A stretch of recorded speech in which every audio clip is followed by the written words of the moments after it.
não fazia ideia. Não fazia ideia. E a gente chegou no meu tema, que é a família...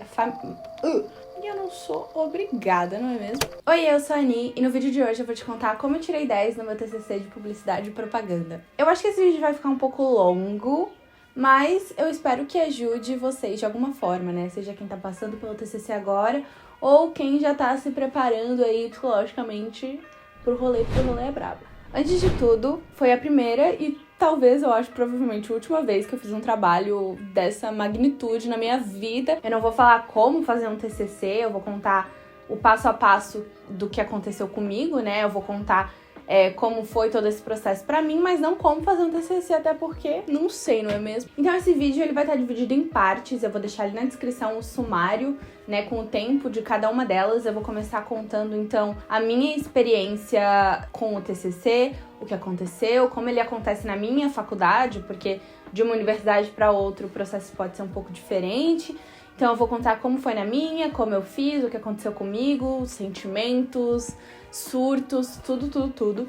Depois eu vou falar do meu TCC, então o meu tema, o que eu analisei, as minhas considerações finais, minhas discussões, enfim, todo o meu TCC eu vou mostrar nesse vídeo. Então até pra quem comentou que queria saber mais sobre o meu tema especificamente, pode pular pra essa parte direto. E por fim eu vou dar então, não lembro quantas. E no final eu vou dar 9 dicas pra quem tá passando pelo TCC agora, vai passar futuramente, enfim, separei aqui algumas dicas que teriam feito toda a diferença pra mim se eu soubesse disso no comecinho da minha experiência. Então, espero ajudar vocês com isso.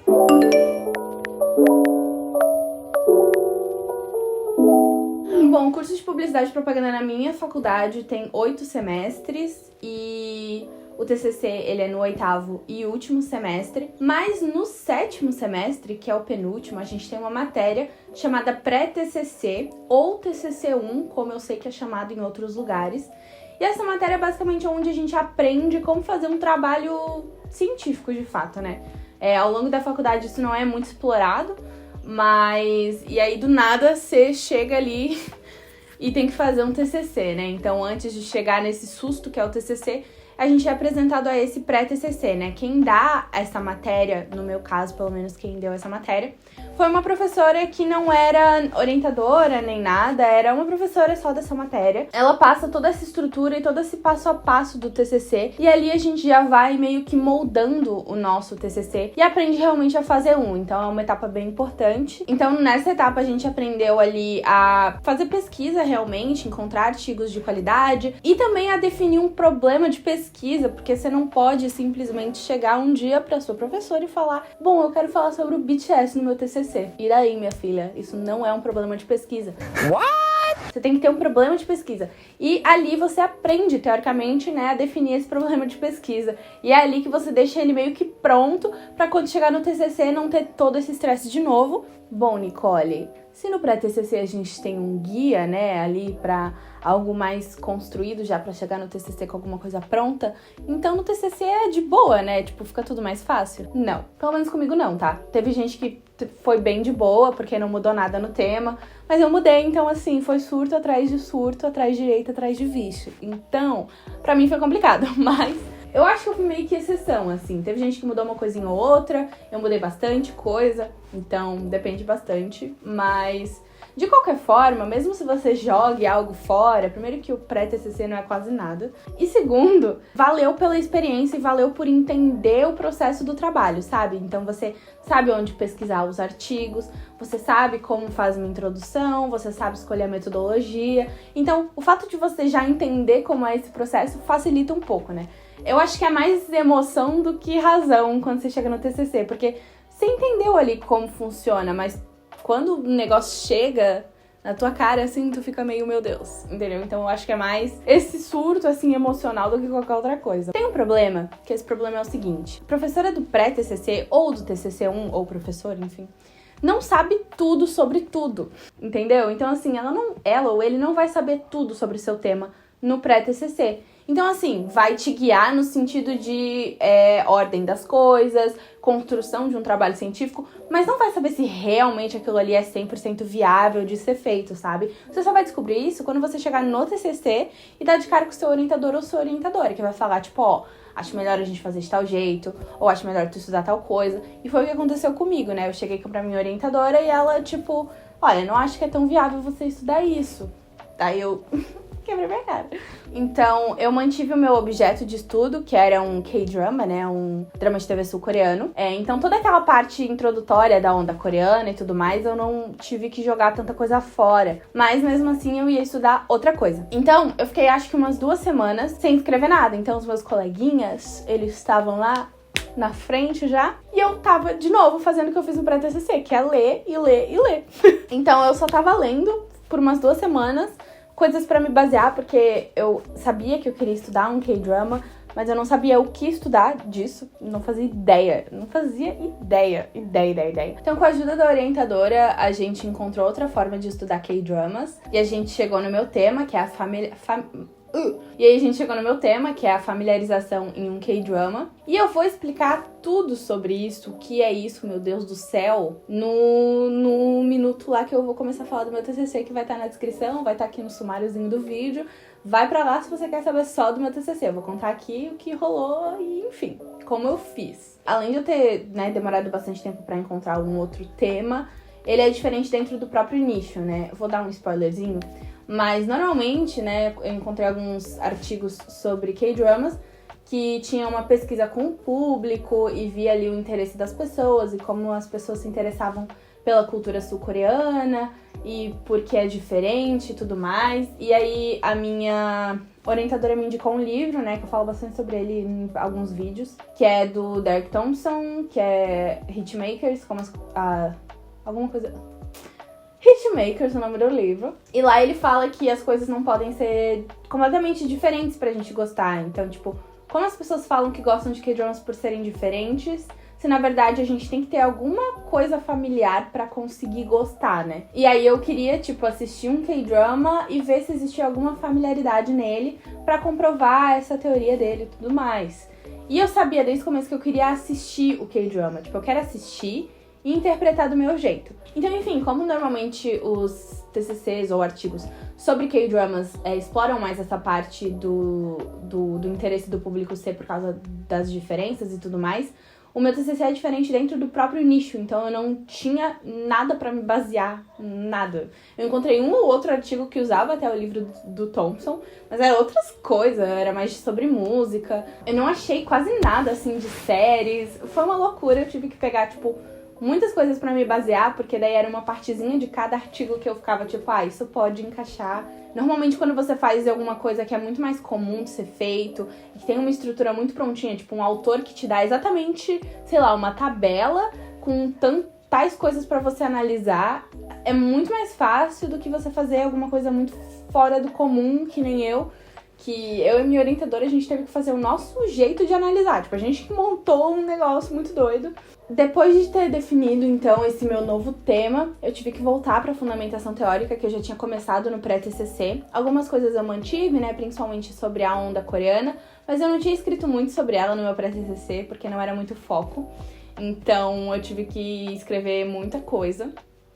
E enquanto, meus colegas tinham tido um mês para escrever a fundamentação teórica, eu escrevi em uma semana 28 páginas, se eu não me engano. Eu tive uma semana porque a minha orientadora, ela tem um cronograma, É importante você ter cronograma. Se o teu orientador não tem, você faz um e estabelece data pra tudo, porque vai te salvar demais. E a minha orientadora, ela tem um cronograma para as pessoas que são orientandos dela terminarem o TCC uma semana antes da entrega. Spoiler, eu consegui terminar uma semana antes da entrega, mesmo com os meus atrasos, mas depois eu conto. Porque eu tava atrasada, Eu perdi 2 semanas em que tava todo mundo focando ali na fundamentação teórica e escrevendo um monte de coisa. Eu tava só lendo e só vendo o que eu ia fazer. E depois que eu defini o que eu ia fazer, eu fiquei nossa, o que ela vai fazer com o meu cronograma? Será que ela vai dar uma adaptada? Porque os outros orientandos dela estavam em uma semana escrevia o primeiro tópico e enviava pra ela aprovar ou corrigir. Aí, na semana seguinte, entregava o próximo, daí eu pensei, como é que eu vou fazer isso? Porque, eu não escrevi nenhum tópico ainda. E aí, na orientação, ela só olhou pra mim e disse: até semana que vem, tu entrega tudo, né? Da fundamentação. Daí eu falei: claro. E aí eu tive uma semana pra escrever toda a minha fundamentação. E foi bem complicado, mas eu consegui. E ela não me pressionou no sentido de, tipo assim, tem que estar pronto, senão você vai morrer, entendeu? É que ela sabia que eu sozinha ia me pressionar muito pra terminar.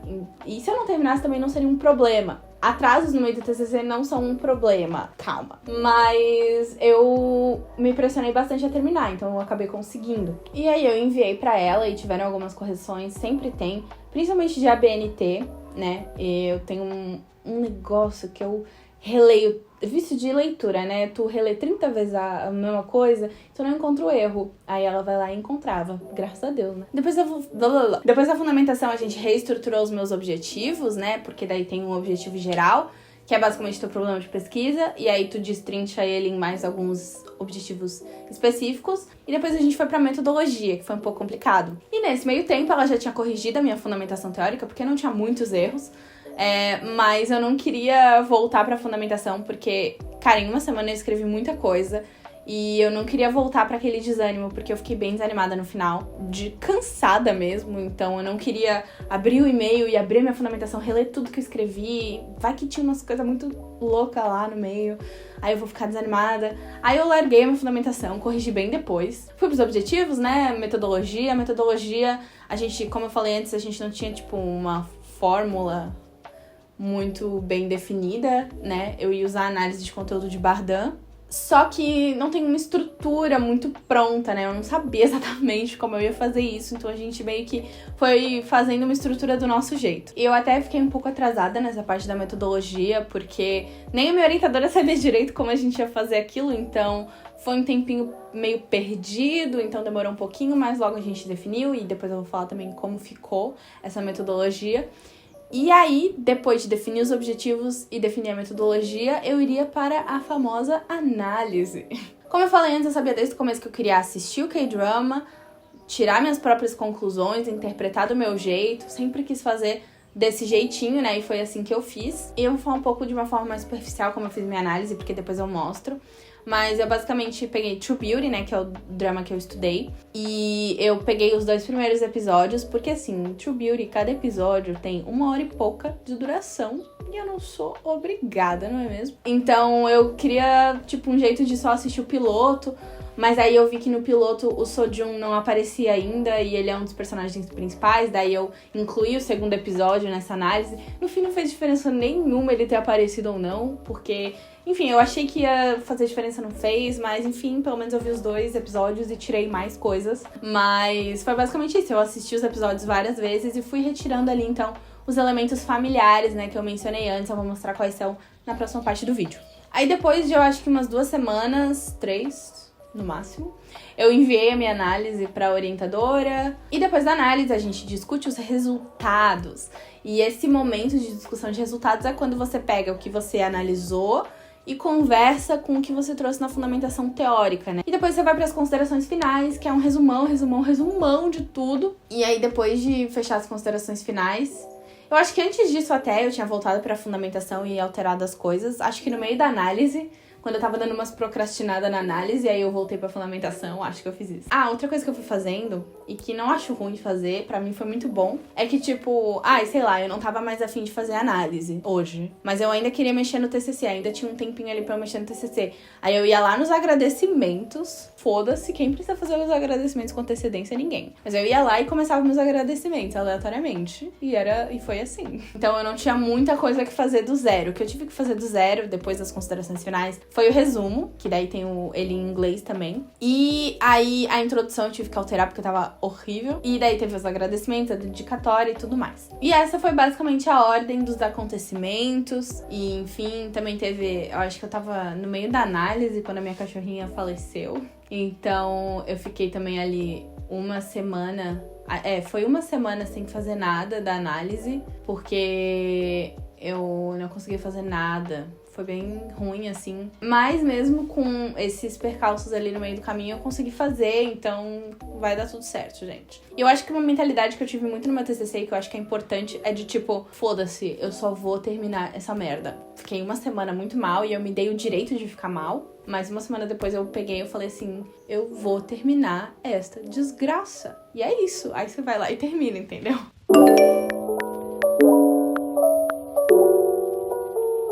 E agora eu vou falar do meu TCC em si, que muita gente pediu, 2 pessoas, mas enfim. O meu título é O Fenômeno K-Drama, 2 pontos. A familiarização no drama de TV sul-coreano True Beauty. Ele não era assim, ele era mais ou menos assim, eu só troquei umas palavrinhas porque foi a única alteração que a banca pediu. E aí o que acontece? O meu objetivo geral foi analisar o interesse do público ocidental pelo K-drama True Beauty. E aí eu destrinchei esse objetivo em 3 objetivos específicos. O primeiro deles foi compreender o fenômeno K-drama, então como ele surgiu, né, aquela questão da onda coreana, como chegou até o Brasil, como a gente consome aqui e tudo mais. O segundo objetivo foi encontrar elementos familiares em True Beauty, familiares ao público ocidental. E o terceiro objetivo específico foi analisar de que forma essa familiarização influencia no consumo, né? E eu falei um pouquinho disso antes, mas eu vou falar aqui de novo. Basicamente, né, segundo o Derek Thompson no livro Hitmakers, nada pode ser 100% novo, né? Tudo tem que ter um pouquinho de algo que a gente já conheça. E normalmente estudos que envolvem, né, K-dramas ou, enfim, algum produto cultural sul-coreano,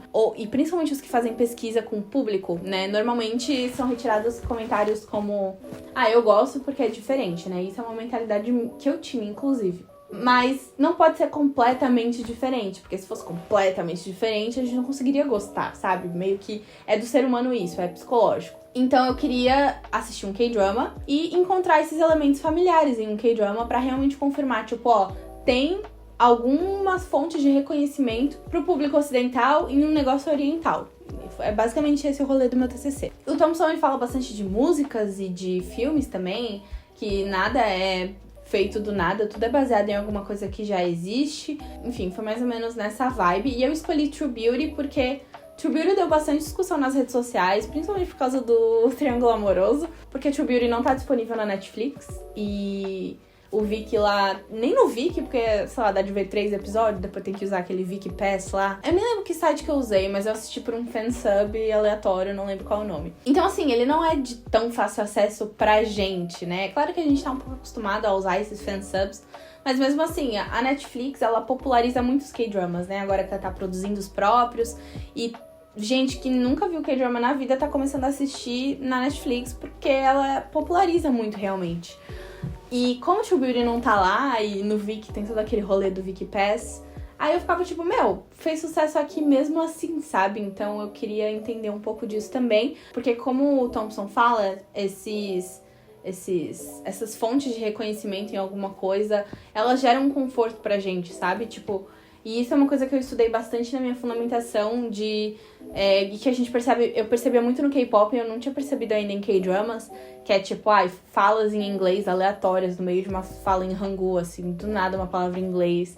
Isso parece muito, tipo, eles só são ali, tem aquela influenciazinha norte-americana. Mas também é proposital, eu estudei isso na minha fundamentação. Tipo, o intuito era realmente fazer com que o idioma não fosse tanto, assim, uma limitação. Então essas coisas não são por acaso, entendeu?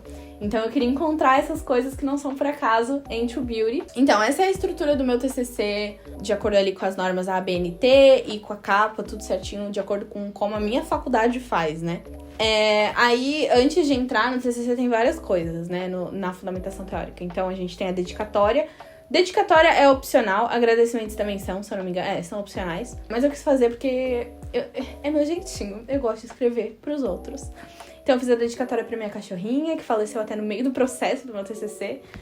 E, enfim, depois dos agradecimentos eu escrevi muita coisa também pra muita gente. Mas, enfim, não vamos entrar em detalhes, não é mesmo? E também tem a epígrafe, que daí é uma frase que também é opcional e eu botei uma letra de música do BTS. Aí tem o resumo e o abstract, né, que é daí o resumo e ele em inglês, né. Famoso Google Tradutor, né, tamo aí. Lista de ilustrações, lista de quadros, blá blá blá. E aqui tem o sumário, né, então ali tá tudo na introdução, objetivos geral, específicos, aí a divisão do trabalho. Então tem a minha fundamentação teórica, que eu dividi nos tópicos narrativas seriadas, porque K-dramas, né, são narrativas seriadas, a estrutura das narrativas seriadas, mais aquela parte de roteiro, consumo cultural e globalização, porque se não fosse por isso, né, a gente não estaria consumindo esse tipo de coisa. Aí eu falo da onda coreana e a expansão dos K-dramas, sobre os K-dramas, né, como eles são produzidos, o que eles são e tudo mais. O consumo de K-dramas no Brasil, então eu falo dos fansubs, da Netflix, do Viki, dessas coisas. E por fim, então, a familiarização no consumo pra fechar tudo isso. Aí depois da fundamentação teórica tem os procedimentos metodológicos. Normalmente tem gente que coloca antes da fundamentação a metodologia, quando é quantitativa é mais comum até, mas eu preferi botar depois, não sei, na minha cabeça fez mais sentido. E aí depois da metodologia, né, é o tópico da análise. Então a minha análise de conteúdo, ela tá dividida ali, eu falo da narrativa seriada True Beauty, né, eu conto ali a história, né, o que acontece mais ou menos, e aí eu faço a análise dos episódios. Daí tem o padrão narrativo e a familiarização. Depois, discussão de resultados, considerações finais, referências, e eu botei um apêndice, que foi um quadro que eu usei pra estudar, e eu boto ele completo ali e eu achei legal botar, porque tu não coloca exatamente tudo que tu analisou no teu trabalho, né? Tu bota as coisas mais relevantes, então ali tá tudo. Na minha introdução, eu falo bastante sobre o poder da onda coreana, como isso tá ganhando cada vez mais espaço, né, fora da Ásia, pra realmente introduzir, né, contextualizar quem tá lendo. O máximo que eu pude, eu expliquei, pra realmente todo mundo que lê entender, sabe? Eu expliquei ali, e realmente ali tá meio que a justificativa do tema, né? Tá mostrando que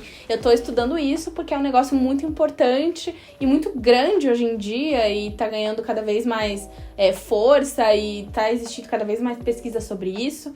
Então, realmente contextualizei ali, né, a relevância do meu trabalho. Aí, ali, eu também já trago a questão da familiarização e eu menciono o livro, né, que foi o que me fez querer estudar isso de fato. Então, e aí tu apresenta no final ali o que é de fato o teu trabalho. Depois eu botei os meus objetivos, que eu já falei quais são. E a divisão do trabalho, né, como ele tá dividido. Sure, né, óbvio. Na parte de narrativas seriadas, eu falei do que são narrativas seriadas de uma forma geral e como elas surgiram. Então, não tem muito segredo, não tem muito o que eu falar também. Aí depois eu falo da estrutura delas, e daí ali eu trago, né, tipo, alguns gráficos, algumas coisas que falam de roteiro mesmo. E depois eu mostro como eu levei isso em consideração na análise. No tópico 2.2 eu falei de consumo cultural e globalização, porque querendo ou não, a gente tá falando de um consumo de outra cultura, de uma cultura diferente. E esse consumo só tá sendo permitido, né, e intensificado por causa da globalização, dos avanços tecnológicos e tudo mais. Chegamos na onda coreana. Então, nesse tópico, eu falei como ela surgiu, né? Eu falei da crise financeira asiática de 1997 e todas essas questões, sobre ela ter sido... ter começado com os K-dramas, né? Eles terem sido exportados para outros países da Ásia e depois daí tudo foi exportado para o resto do mundo e tudo mais. Eu falo mais sobre essa questão. Aí ali tem os produtos da onda coreana, né? Todos eles. E enfim, é mais ou menos essa contação de história, esse tópico. E no próximo tópico eu falo dos K-dramas em si. Então ali tem tipo como eles surgiram, porque eles surgiram no Japão, né? E cada país asiático tem o seu formato específico de drama. É mais essa parte técnica e estrutural dos K-dramas. Aí depois eu falo do consumo de K-dramas no Brasil, então eu falo como eles vieram pra América Latina primeiro, né, depois pro Brasil, aí eu falo da Netflix, do Viki, os fansubs, todas essas coisas, que é como isso é consumido aqui. E ali eu falo também sobre a influência ocidental que existe nos K-dramas. E eu também falo sobre isso no tópico da onda coreana, alguns autores já trouxeram lá. Realmente ser intencional essa influência, sabe? Tinha um mantra que um autor menciona, que é aprendendo com Hollywood, que era usado na Coreia do Sul. Coisas nesse sentido, acho que quem vê esse vídeo e já estudou alguma coisa da onda coreana vai saber do que eu tô falando. E até ali tem as autoras que eu trago que elas chamam de aura coreana, que é juntar essas características da cultura milenar sul-coreana com a modernidade, coisas mais influenciadas, né, pela América do Norte. Buguei demais, não sei porquê. E aí depois eu falo da familiarização no consumo. Então, além de eu trazer o Thompson, que eu falei antes, né, que ele fala sobre as coisas precisarem ser um pouco familiares pra gente conseguir gostar, eu também trago alguns autores que falam que em narrativas existe uma repetição de estruturas, então eu caso essas duas coisas, né? Pra mostrar que, tipo, autores estudaram que em narrativas essa repetição de estruturas acontece. Então, na minha análise, além de eu procurar elementos familiares, eu também procuro essa repetição de estruturas, entendeu? Então, mais ou menos isso. Nos procedimentos metodológicos, eu explico ali que é uma pesquisa qualitativa, que nem eu falei antes. Foi necessário estabelecer alguns critérios para responder ao principal problema da pesquisa, que pode ser resumido na seguinte questão: que elementos familiares ao público ocidental são percebidos em um drama de TV sul-coreano para que haja reconhecimento e, consequentemente, interesse. E aqui eu falo, né, eu explico a análise de conteúdo e eu falo, então, quais foram as minhas perspectivas de análise. E como eu falei na primeira parte desse vídeo, eu e a minha orientadora, a gente meio que foi montando um jeito de analisar isso. Então, assim, foi meio tirei do cu, entendeu? Então, daí as minhas perspectivas de análise foram a narrativa. Então, eu olhei pra história, personagens, essa questão. E a segunda foi áudio e visual, então eu procurei elementos familiares, tanto sonoros quanto visuais. E ali a gente vai para análise de conteúdo. Então, no tópico sobre a narrativa seriada True Beauty, eu conto um pouquinho da história, apresento os personagens e tudo mais, e eu trago um dado sobre a relevância do drama, meio que pra justificar o porquê de eu ter escolhido. É porque fez sucesso e eu quero entender esse sucesso, sabe? Mais ou menos isso. Aí a gente vai pra análise dos episódios. Lá na fundamentação, quando eu falo de estruturas de narrativas, né, tem uma autora que eu uso, que é a Pamela Douglas, que ela fala sobre roteiros de série, e ela define, né, alguns tipos de série. E existem as longas narrativas, que são essas séries que tem uma história que abraça e amarra todos os episódios. E isso acontece em True Beauty e na maioria dos K-dramas, né? Existem histórias particulares de cada episódio, mas, tipo, tem uma premissa básica que amarra tudo, né? E aí eu meio que considerei, então, True Beauty uma longa narrativa pra fazer sentido, né? Com eu ter trago essa questão antes, e isso já entra como um padrão narrativo usado em séries norte-americanas e que pode ser, então, incluído ali em um K-drama. Então, essa relação, mais ou menos. Então, como a Pamela Douglas, ela fala de séries norte-americanas, e eu tô falando da aplicabilidade de conceitos que ela traz em um K-drama, eu tô fazendo essa relação de, tipo, um K-drama faz uso de estruturas usadas em séries norte-americanas. Então isso é confortável pra gente, porque é o que a gente já conhece. E foi isso basicamente que eu analisei na parte de narrativa. Aí depois eu reassisti os 2 primeiros episódios, mas agora com um olhar e ouvidos pros elementos familiares. E aí eu fiz basicamente assim, eu descrevia a cena e eu botava em seguida ali um print da cena, e foi assim a análise inteira. Então aqui eu já começo falando que eu encontrei 25 elementos familiares, daí 17 visuais e 8 sonoros. E aí eu vou falando, tipo, esse primeiro elemento ali, né, essa primeira imagem, é porque na vinheta aparece os desenhos, né, porque True Beauty é baseado em um webtoon, e isso é familiar pra quem lê o webtoon, blá blá blá. Ali tem um idol de K-pop no K-drama, isso é familiar pra quem é fã dele, que vai consequentemente, né, talvez assistir o drama, porque já tá familiarizado com um dos protagonistas. E lá na fundamentação eu li bastante sobre as pessoas falarem que essa parceria, né, entre idols de K-pop e produções de K-drama ser realmente proposital para dar visibilidade para os dois âmbitos, né, o cinematográfico e o musical. Então eu meio que linkei isso. E na discussão na própria análise, eu já fui fazendo a conversa dos autores com os elementos que eu encontrei, né, que eu falei que eu fiz na discussão de resultados, porque a minha orientadora disse que pro meu caso eu já poderia fazer, né. Aí ali eu botei uma caveira mexicana, que eu achei no episódio ali. Ou eu encontrava elementos, tipo a caveira mexicana, que é de uma cultura que não é a sul-coreana. Ou eu encontrava elementos, coisas que são populares no mundo todo, sabe? Tipo a Barbie, ela é da Mattel, que é norte-americana, e é popular no mundo todo. Então vai gerar reconhecimento pra qualquer um, sabe? Que ali tem a loja da Barbie, aí ali tem, tipo, uma mesa de pebolinha, ali o jogo de paciência no computador, tem um pacote de M&M's. São coisas, tipo, às vezes, sei lá, não são nem dos Estados Unidos, são europeias, mas são famosas no mundo todo, então eu considerei, sabe? Tem a famosa cena de jiu-jitsu, que tem a bandeira do Brasil por causa do jiu-jitsu brasileiro, então eu falo um pouquinho dele. Outros esportes ali, outras cenas. E depois também eu coloquei cenas em que tem palavras escritas em inglês, porque, querendo ou não, a gente tá sempre ouvindo e vendo tudo em Hangul, né? E aí do nada tem alguma coisa escrita em inglês, ou enfim.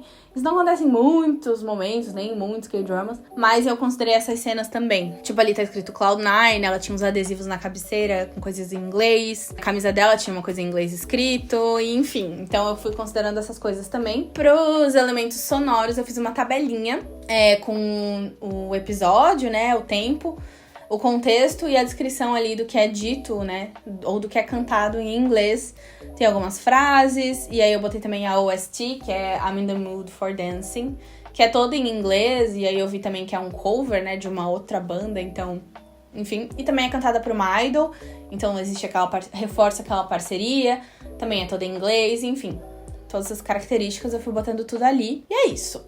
Essa foi a minha análise. E na discussão de resultados, como eu já fiz aquela conversa entre os autores e os elementos encontrados na minha análise, na discussão eu foquei mais em responder os objetivos. Então eu fiz um parágrafo mais ou menos pra cada objetivo, né? E aí eu botei ali que, tipo, foi possível confirmar que existem elementos familiares ao público ocidental em um drama de TV sul-coreano e isso pode influenciar no interesse, enfim, fechei ali. E as considerações finais, como eu falei antes, eu retomei o meu tema. Então eu expliquei de novo o que são K-dramas. E aí eu botei ali o que eu quis compreender, o que eu concluí. Falei também das limitações da pesquisa, né? Que foi, principalmente, eu não ter considerado... Quando você fala em interesse num TCC, normalmente entende-se que você vai fazer uma pesquisa com o público. E não é o que eu fiz. Foi uma limitação, querendo ou não. Mas uma pesquisa com o público não me responderia o que eu queria. Mas, ao mesmo tempo, né? Eu sugiro, então...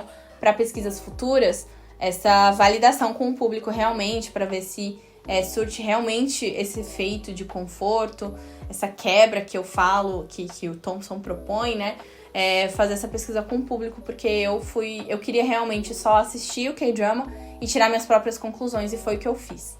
E é basicamente isso, gente. Ali eu só retomo a questão do uso de padrões narrativos estadunidenses em um K-drama, né? Que eu avaliei isso, eu confirmei que isso pode ser aplicável, então meio que mostra ali um jeito de ser confortável pra gente assistir, que é seguir essa linha narrativa que é comum em séries americanas. Eu também falo dos elementos que eu encontrei, né? E aí eu confirmo o caráter híbrido dos produtos culturais sul-coreanos que alguns autores na minha fundamentação falavam que existia, né? Aí ali tem as referências, bastante coisinha, e o quadro para estudos que eu usei. Então...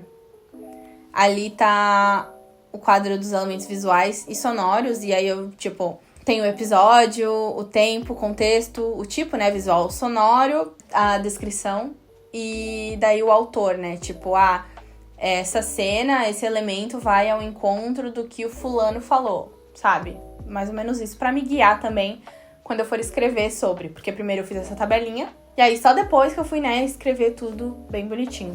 E é basicamente esse o meu TCC, família.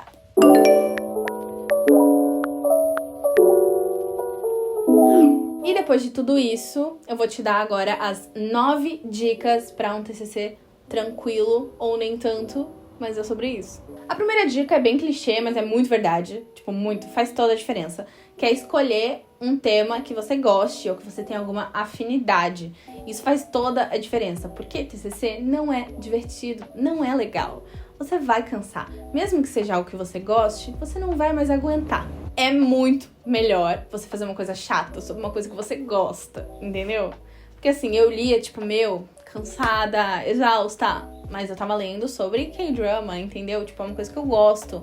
Fica mais leve. A segunda dica é realmente correr atrás de tudo, não esperar que nada venha até você de mão beijada, seja da orientadora ou do orientador, de algum professor ou colega que vai te ajudar, tipo, não esperar nada de ninguém. Assim, claro, conversa bastante, principalmente com amigos que já fizeram o TCC, é bem importante, mas é muito importante ter muita proatividade, sabe, por si só.